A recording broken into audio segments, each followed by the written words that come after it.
ahead of the 2023 elections are in top gear. Political parties have commenced preparations for primaries to produce flag bearers. The Independent National Electoral Commission is also working to ensure a smooth process come 2023. The electoral umpire is meeting political party leaders at the quarterly consultative meeting. INEC insists election timetable will not be reviewed, but Chairman of the Inter-Party Advisory Council, Yabagi Sani, has requested on behalf of political parties 2-month extension for the conduct of party primaries. Mr. Sani says the alteration in the dates will not affect the timetable of the 2023 general elections. Chairman of INEC, Professor Mahmood Yakubu, wants political parties to conduct primaries in a transparent manner, stating that the Commission saw 807 litigations in 2019 due to the process surrounding party primaries. We're staying on politics. Let's turn to Osun State. With about 9 weeks to the Osun State governorship election, stakeholders of the All Progressives Congress in Ijesha land have reassured Governor Adegboyega Oyetola of victory in all the 6 local governments that make up the area. Now, this is just as the party received into its fold a retired Assistant Inspector General of Police, Bola Longe, who promised to support the governor's second-term bid. And TVC News' Rafiu Hamid reports. They converged on Obokumbusi Town Hall, from where they embarked on a walk to create awareness on the achievements of the present administration.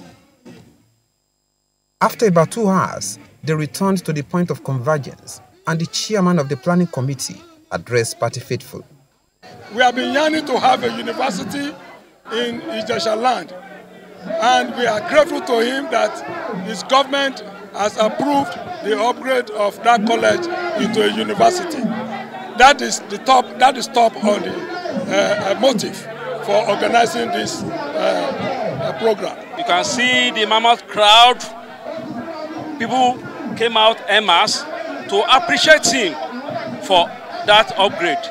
Leaders of the party in the area, including Chief Kunle Odeyemi, Timothy Uweye, and Ajibola Famuriwa, took time to speak on the reasons the governor should be given another chance. There is no any aspect of governance that our governor refused to touch. He touches all the aspects, and he makes sure that the development is even across the state.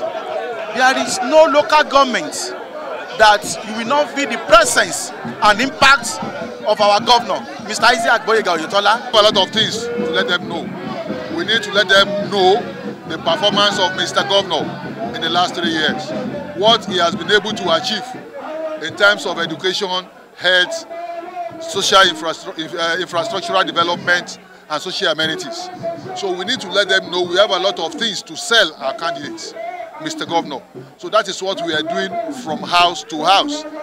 They are appreciative of the notable achievements recorded under Governor Adegboyega Oyetola and promised massive votes for the governor on the 16th of July. This man, because he gave us, you can see, University of Ijesha. That's what we have been agitating for. If not only that, Ijesha people are ready to vote for him, and we are ready. We must work, and we have started. The party also received into its fold the retired Assistant Inspector General of Police, Bola Longe. The party is expected to officially begin its campaign in Ife this week. Rafiu Hamid, TVC News, Osogbo. Pre-election matters in the country.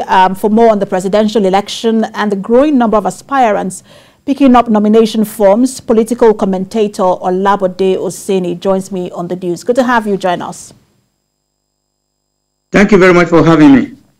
So let's talk about 2 of the biggest stories, political stories yesterday. One of them was the nomination form bought for the former president, and the other was the court case of Godwin Emefiele, the governor of Central Bank.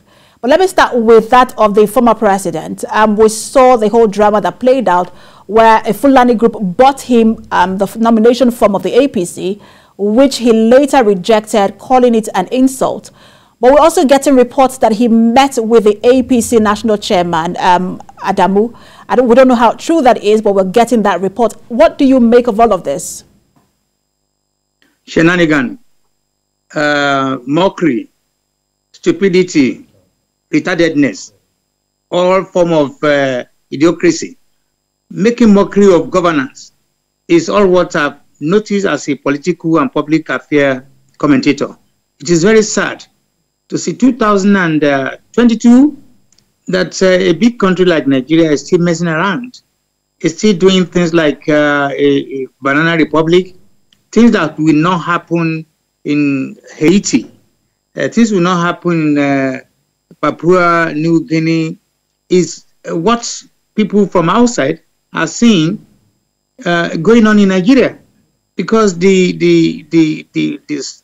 fact of the matter is, I don't know when things has gotten so bad that people that you think they're supposed to be leaders of, I don't know how many of Nigerians are available now, 200 million or whatever, still behaving like a kindergarten, like they're taking election into different elective offices so seriously, messing around with it is shocking. The former president, like we just asked, I think any sensible person in position of former president should have not, in the first place, gotten involved in any kind of this kind of a shenanigan. I don't know what does he want again. And because if he's not interested in any form of ship, whether the Hausa Fulani or the Suya people, they will have not even thought about him, wanting to offer him to run again. What does he want? And then the central bank governor.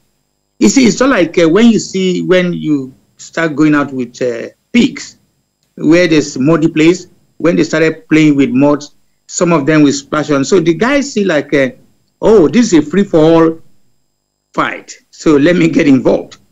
And I think as time goes on, all these people who are just taking a mockery of the people of Nigeria will be dealt with. Mm. And just before I get to my next question, I would just say we should refrain from name calling. The Suya people, some people might find that derogatory. Just to say that. But let's get back to just to get back to you said the Fulani. The Fulani is also name calling. The Fulani people that choose to buy.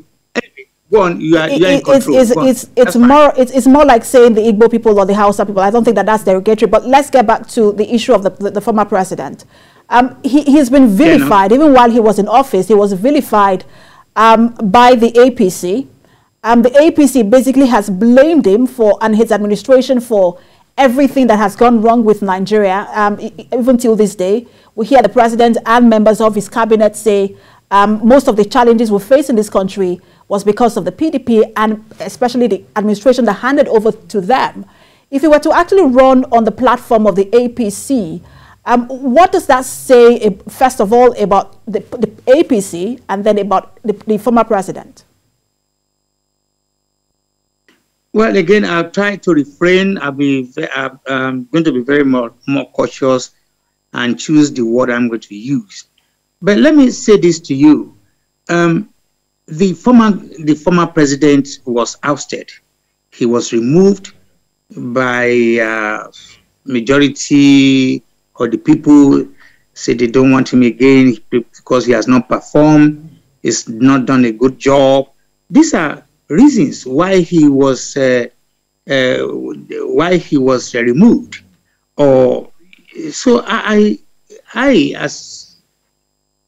find it difficult as a commentator to come to terms to find out that if you were removed sometimes 8 years ago for the reasons you also mentioned, and he wants to come back again, that is only common in third world.